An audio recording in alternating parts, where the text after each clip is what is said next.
Now, showing up is not showing off. I mean, we know Jesus came in on a donkey, very simple. And I was reminded of, anybody know Shaun White? Remember who Shaun White was? It's this guy that just in recent times won the snowboarding gold medal.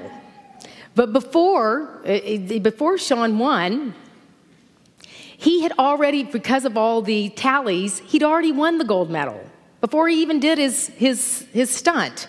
So he didn't even need to do it to win the gold medal. So why did he do this double flip 3 times in the air snowboarding event? Because it was his to do. He showed up to say, this is my thing. This is my passion. I don't even need, it wasn't about the gold medal. It was about Shaun doing his thing and doing his ministry and doing what was his to do. So Palm Sunday is about showing up, knowing the universe supports you, taking that first step, maybe looking at the ways you hold yourself back, and being willing for it to be something new and perhaps a little bit uncomfortable. I love Palm Sunday because it's been a huge transition in my life many times. 2 major events happened on Palm Sunday. The first was I woke up in jail after a drinking and driving incident. Now, this wasn't last year, you'll be glad to know.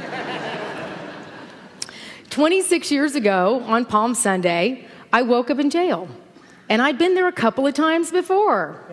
And that Palm Sunday, something happened to me that was, I don't want to do this anymore.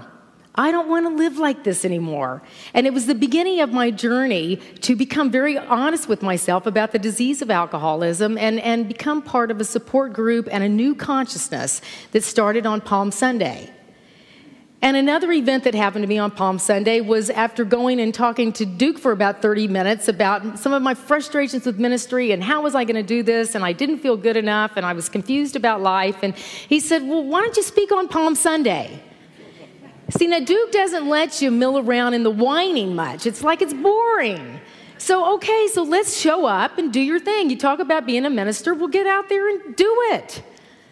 You know, just do it. We got to show up for these things. And yes, it's uncomfortable.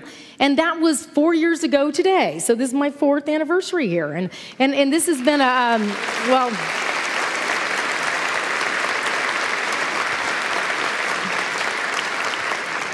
You know, I just say that so y'all will clap. Thank you. Thank you. But it's been such a growth of showing up all the time with this passion that I have to grow spiritually and to be inspired by all of you as you grow spiritually. So what is it that you get to show up? What is your Palm Sunday experience? Now, later in the week, because we have many lessons Jesus is teaching us, there is the Thursday of that week that Jesus is in the Garden of Gethsemane. And I think that this is probably the most powerful lesson of this holy adventure, this holy week. Because Jesus is in the Garden of Gethsemane, he's resting. I mean, my heavens, I think he understands he has a pretty big weekend coming up. And he has had this time with his friends, he's had the Last Supper, and he's in this garden, and he has come to understand that one of his friends, the people that he feels like has supported him, is going to deny him. All of these disciples, all these his support people have fallen asleep. And so Jesus has a moment that we all have when we start any journey. He has a moment of doubt. He has a moment of not knowing where this is going to go. This song, I don't know where I'm going, I don't know where I've been, but I'm willing to not know.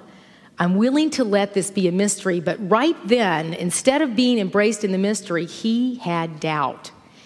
And he was our master teacher. He was the guy that was supposed to know everything, right? I mean, Jesus had doubt. You know, he could have gone from Palm Sunday straight to crucifixion and resurrection, but he didn't. He had doubt. And he had doubt to remind us all that doubt is part of the journey. And if that's where you are right in your journey right now of not really knowing how it's going to work out and feeling a little lost and a little confused, it's okay. It was what Jesus experienced.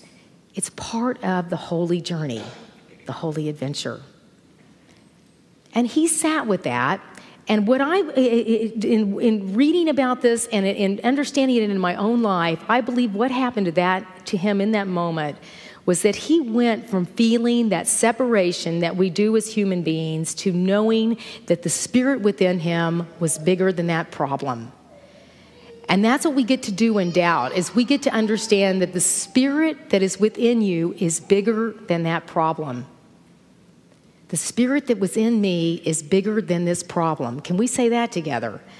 The spirit that is within me is bigger than this problem. And friends, it's true.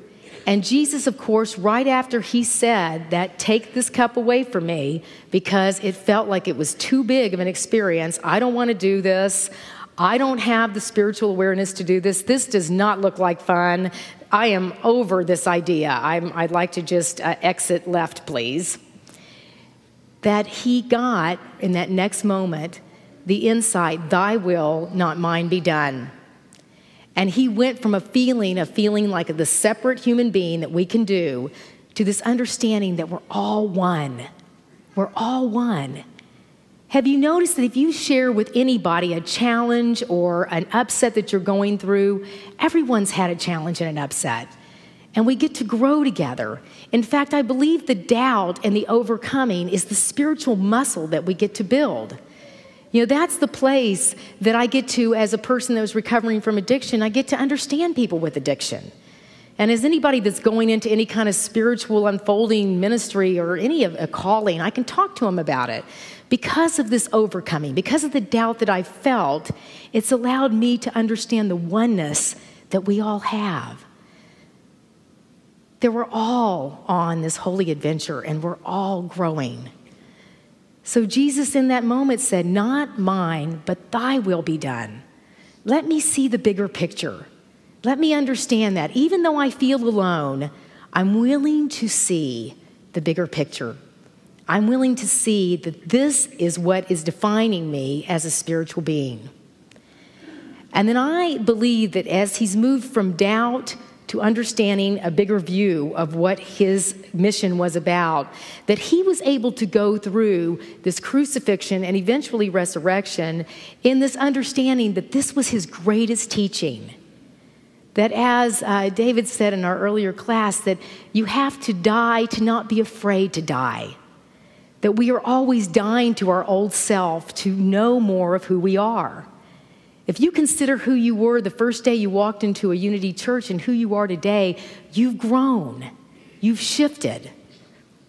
You know, any problem that we have in our life, they say the mind that created the problem is not the mind that's going to find the solution. You know, we have to die to our old self to experience this newness and this new consciousness that is that resurrection. And then these crosses in our lives, these things that we feel like we're carrying in this burden, we can transcend them. We can transform them. We can see them as our defining moments of how we awaken. I never had to go back to jail after that Palm Sunday.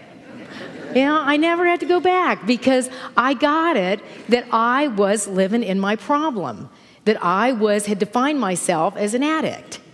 And as I was willing to get honest about that and not have to live in that lie, in that story, that did not have to become a cross I was carrying around.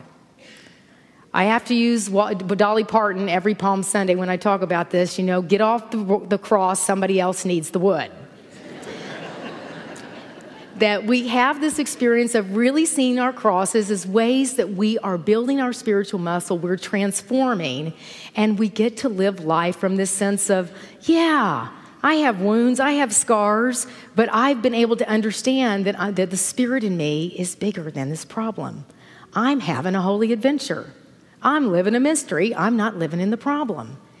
And we get to let this Holy Week be the way we live. Transforming our cross, that's what the crucifixion can teach us. That this place that is the feeling of my life is over, I don't know how else to do this, this is what gives us that next awakening.